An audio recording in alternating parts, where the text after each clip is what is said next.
Selamat pagi Bapak Ibu yang dikasih Tuhan, apa kabarnya? Kiranya kasih setia yang berasal dari Tuhan terus memenuhi kehidupan kita hari lepas hari. Amin.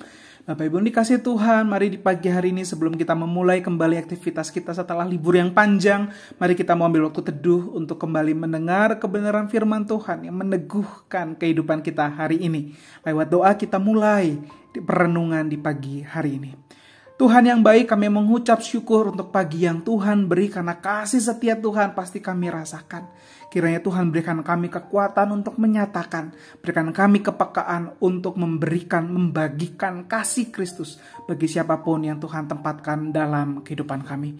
Di dalam nama Tuhan Yesus, Allah yang mengasihi kami berdoa dan mengucap syukur. Amin.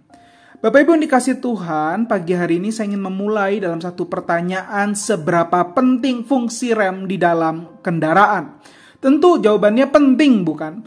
Tidak kebayang jika kejadian mendadak dan rem itu tidak berfungsi, mengerikan, menakutkan, membayangkan saja sudah membuat merinding, bukan? Tentu rem itu punya fungsi yang penting bagi keselamatan.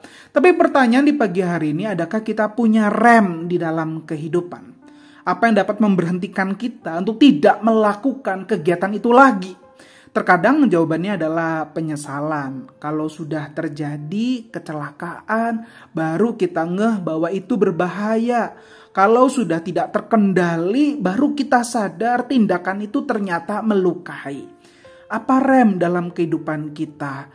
Mari pagi hari ini dengarkan. Miliki sebuah rem yang dituliskan dari Amsal 10 ayatnya yang ke-8. Amsal 10 ayat ke-8, demikian firman Tuhan. Siapa bijak hati memperhatikan perintah-perintah, tetapi siapa bodoh bicaranya akan jatuh. Tanpa panjang lebar, firman Tuhan yang barusan kita baca menunjukkan perbedaan, bukan? Antara ia memiliki hati yang bijak akan memperhatikan perintah-perintah, sementara yang bodoh, yang terus berbicara, yang tidak memiliki rem itu akan jatuh. Atau dalam terjemahan yang lain, ia akan hancur lebur. Perbedaan signifikan yang langsung mengingatkan kepada kita untuk memiliki hati yang bijak. Tetapi perhatikan, hati yang bijak bukan berarti hati yang terbuka kepada segala pengajaran dan kepada segala perintah. Tetapi hati yang bijak adalah hati yang sadar. Hati yang telah diperbaharui itu hingga ia mengakui bahwa ada Allah yang hidup di dalam hidupnya. Allah itu nggak diam. Allah itu tidak hanya memperhatikan dan sekedar memberikan ganjaran atas kesalahan. Oh ya, hadir dalam kehidupan orang itu untuk membentuk, mengajar, bahkan mengingatkan agar hidup benar di hadapannya. Oh, hati yang bijak berarti hati yang sadar akan Allah yang hidup di dalam kehidupannya.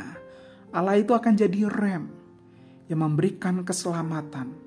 Karena Allah itu akan mengingatkan, Allah akan mengajar, membentuk. Bahkan Allah yang sama itu akan jadi gas yang memberikan kekuatan agar kehidupan berjalan sesuai dengan keinginannya. Mari perhatikan kembali ayat ini. Mari ingat, mari hafalkan, katakan bersama dengan saya Amsal 10 ayat ke-8. Siapa bijak hati memperhatikan perintah-perintah, tetapi siapa yang bodoh bicaranya akan jatuh. Mari miliki hati yang bijak, hati yang telah diperbaharui hingga sadar ada Allah yang hidup, Allah yang membentuk, Allah yang mengajar, Allah yang mengingatkan bahwa ada Allah yang memegang masa depan. Ada Allah yang mampu mengubah kegagalan. Ada Allah yang beserta dengan dirimu dan diriku.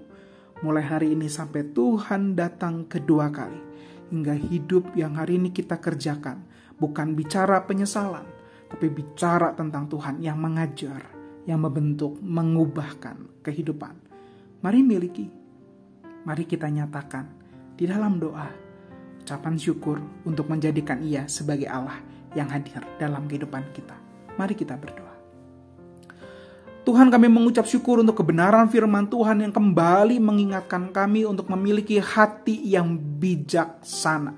di tengah kegagalan yang mungkin terjadi dalam kehidupan kami.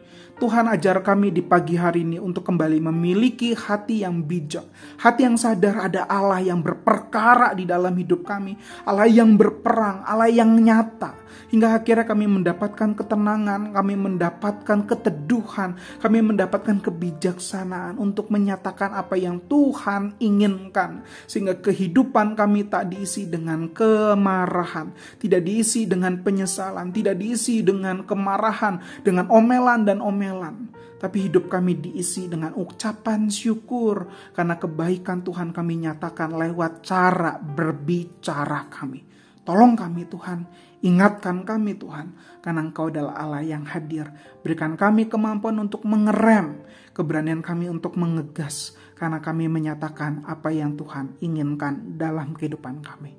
Tolong kami Tuhan, sehingga nama Tuhan dipermuliakan. Di dalam nama Tuhan Yesus, Allah yang mengasihi kehidupan kami berdoa dan mengucap syukur. Amin. Selamat memiliki hati yang bijak untuk menyatakan kemuliaan nama Tuhan yang hidup dalam kehidupanmu dan kehidupanku.